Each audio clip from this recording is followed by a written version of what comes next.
meron ba kayong sense na ano yung magnitude ng pwedeng i-anticipate man lang ng publiko na makakasuhan? Tens of contractors and officials ba? Dose-dosena ba? Aabot ba sa 100? Ano yung sense po ng department as of now?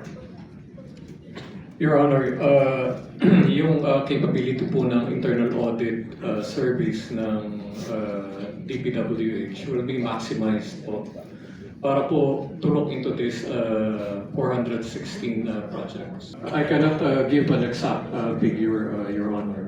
The range But we will submit a report on this matter para po mas accurate po yung maibigay namin na data. Magsasabi po kayo sa aming komite. Yes, Your Honor. Mga kailan po matatanggap ng aming chair yung report ng department? Within the month, Your Honor. Within this month. Okay. Yes. Salamat po, Yusek.